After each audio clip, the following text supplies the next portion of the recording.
guys, welcome to the first episode of Behind the Wheel by UTS Motorsports, a podcast that takes you behind the scenes of the electrical flying world of motorsports.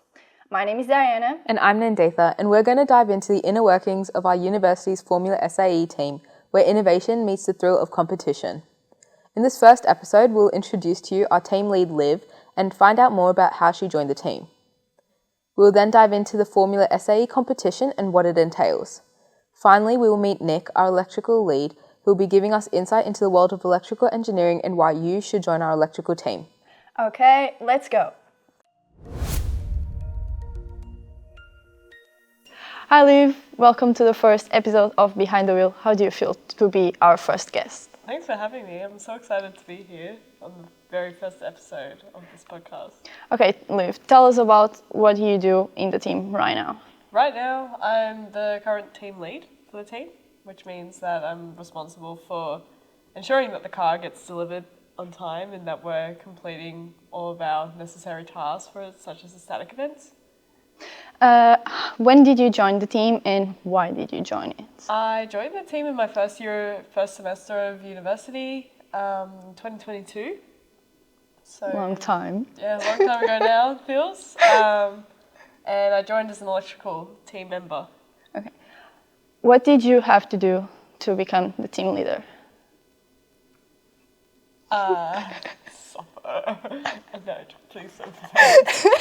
I had to become the team lead, first I had to get some experience in a leadership position in motorsports. So last year I was the electrical director, which meant that I oversaw all of the electrical systems and the electrical projects of the car, which was really fun. And from there, I just developed a really good relationship with the team, and I've been to 2 competitions now. Mm-hmm. So yeah, I decided I was going to be team lead. You're also the one who does the interviews for the mechanics in the team. So how do you find the right person to be on the team for so many people? All right. For example, last year when I was doing the electrical lead, when I was electrical lead last year, I had to build up a team. Because when I started the team, at the beginning of the year, I had 1 person on the team. So we had to go from nothing to somewhere with this. So basically what I did was I just did a whole bunch of promotion. Mm-hmm. Anyone who applied to the electrical team, I was like, yep, you're on. And I was specifically interviewing for if they had any hands-on experience. Mm-hmm. I really just wanted people who could just do things. Yeah. I wasn't too concerned about the higher level thinking or if they actually knew how any of it worked, because I was thinking, look, I have no one here. Mm-hmm. I can teach them what they need to know because I know how to do everything. So basically last year I had to decide whether I wanted a really good electrical car or if I wanted a team. And I decided I wanted a team. We need to start somewhere. Yeah. For this season, what are your expectations for the team and the car? I expect a really good run this year.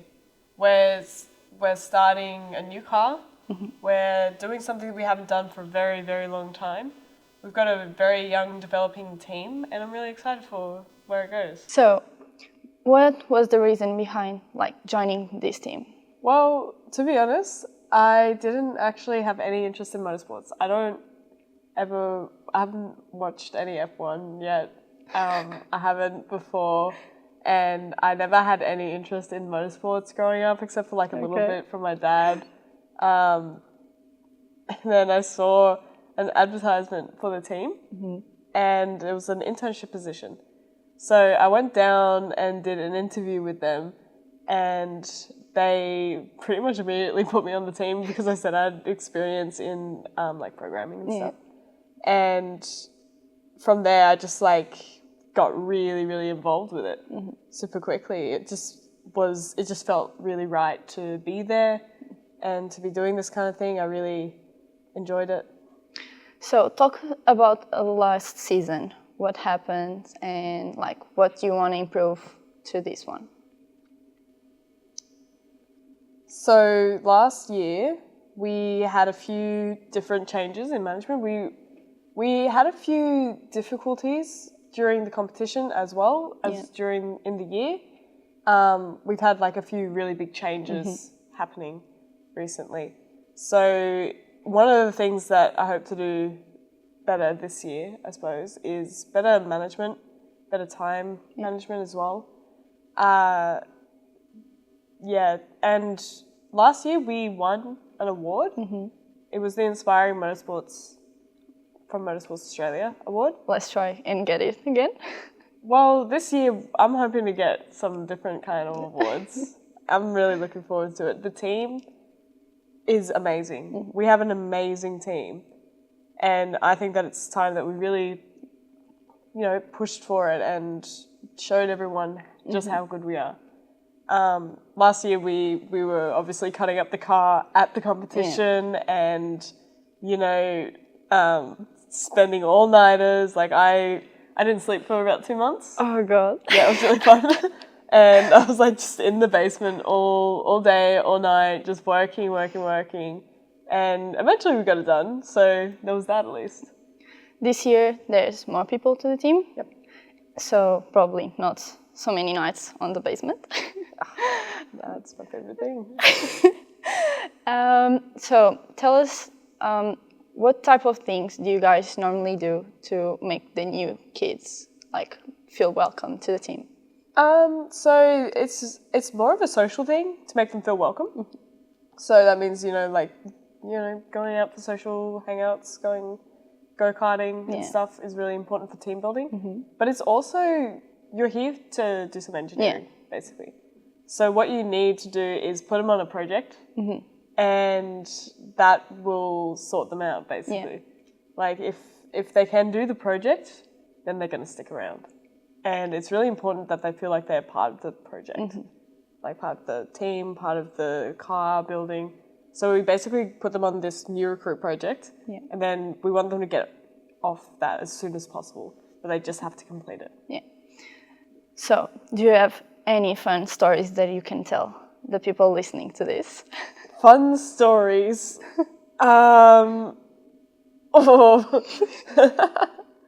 Okay, so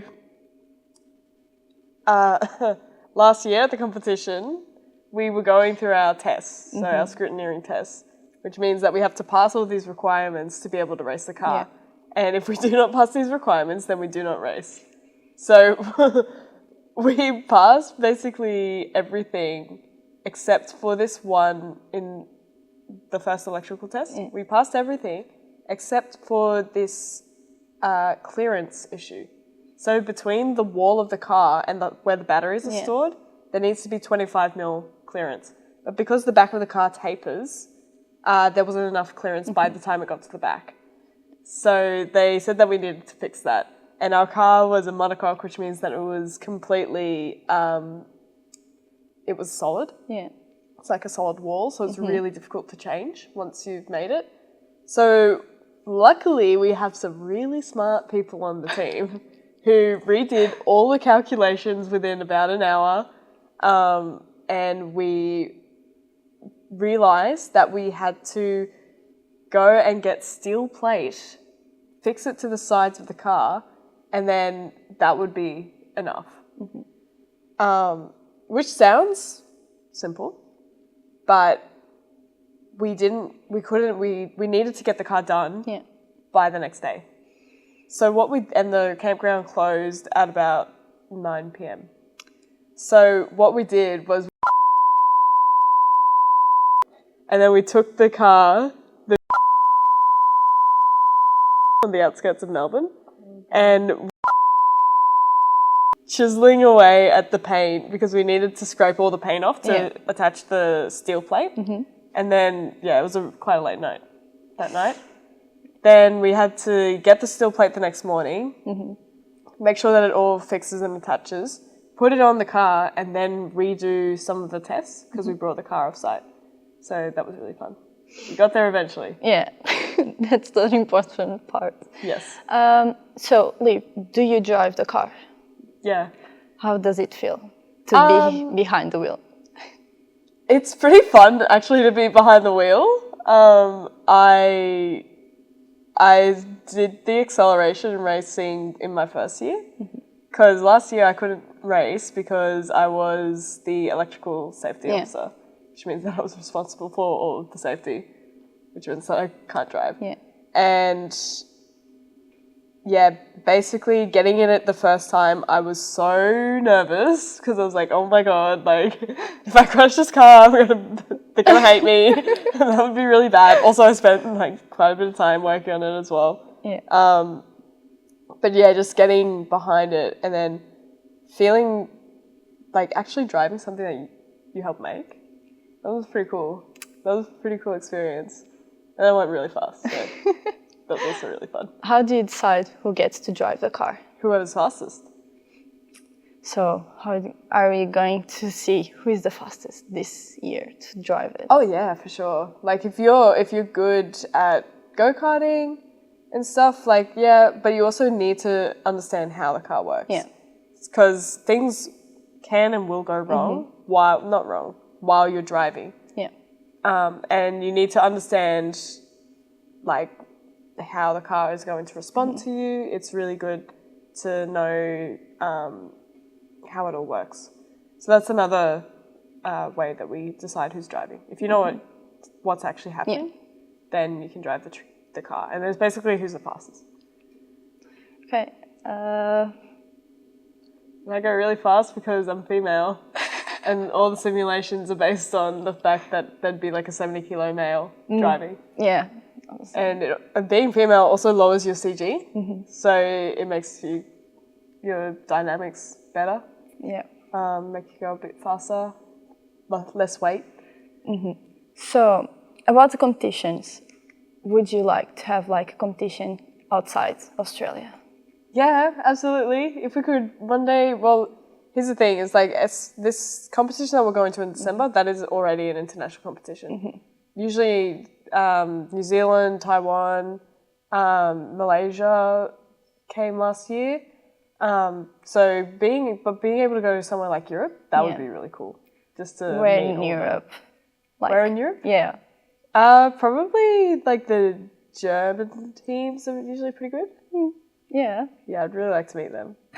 Their cars are really good. I think the team would love that. Yeah, for sure. Like I would love to be able to go over and see them and see how they work. We had a call with them last year and they were giving us all these tips and tricks. So yeah, I was actually thinking about using some of them this year. Maybe in the future. Yeah. Yeah. I think so. Mana's going to Europe this year. Oh, it sounds fun. Thanks, Liv, for being here with us and being our first guest. It was such a pleasure talking to you. And stay with us, guys. Next up, we are going to be diving up about the comp.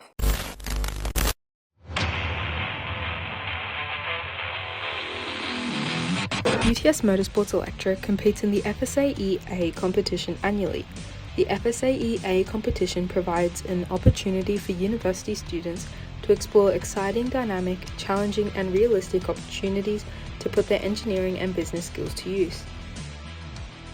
In December, FSAE teams are invited to compete against one another in a mix of static and dynamic events, targeted at the different subsections within the team, including mechanical engineering, electrical engineering, and business and finance. These events include the business presentation event, the cost event, the design event, as well as acceleration, autocross, endurance, and skid pan tests. We are incredibly grateful for the support from our sponsors who allow us to turn our ideas into a reality.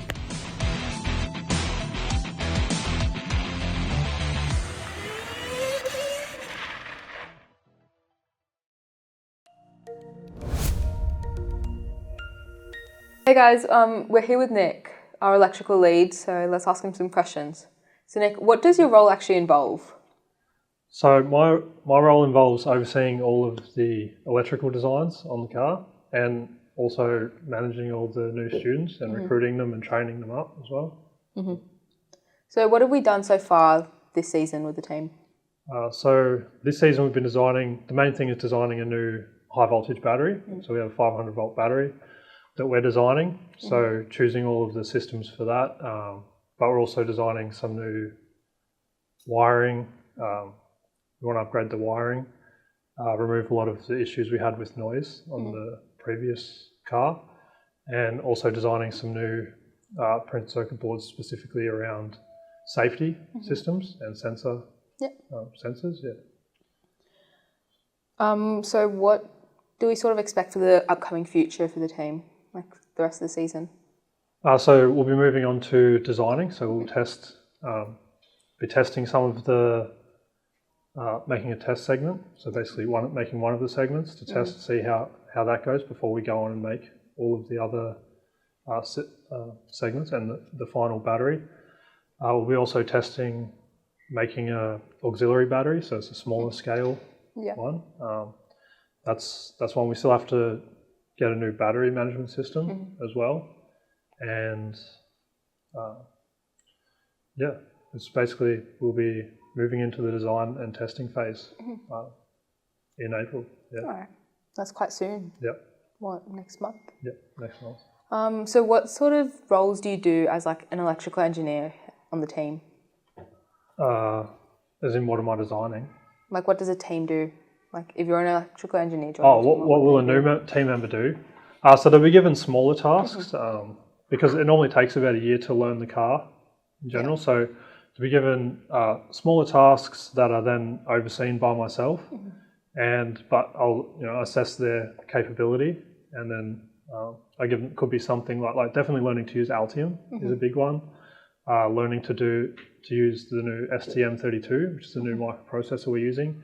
And so I've been running workshops as well to get everyone up to speed on those things. It's like I'm getting everyone to look at battery management systems because that's a project that I want to run in the future. Yeah. So I just teach them for the low voltage battery, things like brake light, designing brake lights. We have an attractive system activation light, which signals if there's high voltage out of the outside of the accumulator. So designing those kinds of projects that aren't as critical to the car but still need to be made, and it's just fun for people to be able to make something, like make your own printed circuit board and have it work is like an exciting feeling for most new students. Yeah. All right. What type of recruits are we looking for to join the electrical team? It's often people avoid joining because they think that they don't know enough. But we're really looking for, none of us started out knowing any of this stuff. So you learn it as you go on the team, but we're just looking for people who are really keen and hardworking and dedicated, and they're going to put the time and effort into actually learning about the car. And actually then also the other big thing is not only designing things, but actually then going and making the things and really driving a project forward. That's a big thing that we look for. And what's like the environment like as a part of the electrical team? I try to keep it fun, but there is also the the sense that it is dangerous. There is a person in the car, so people have to be aware of that and conscious. And also, when you're designing something, you have to be able to justify it as well. Yeah. So there is that, and that's like it's going to be when you're an engineer when you leave. So a lot of it is training people up to be at that level that they can design something once they leave university. So, but we also like to have fun and try to design things that are cool. Yeah, that's a big thing. Yeah, definitely. Because we are volunteers, right? So it has to be fun. Otherwise, you're not going to come back. So thank you, Nick. At the moment, we are recruiting for our electrical team. So if you're interested, go to our socials and you can find the link there. So that concludes our first ever episode of Behind the Wheel. We'd love to thank our guests Liv and Nick for not only being our first guests, but giving us a deep dive into the UTS Motorsports. But most importantly, we would like to thank you all for joining us today, and be sure to hit us up on social media to be updated about behind the scenes and other content. See you next time.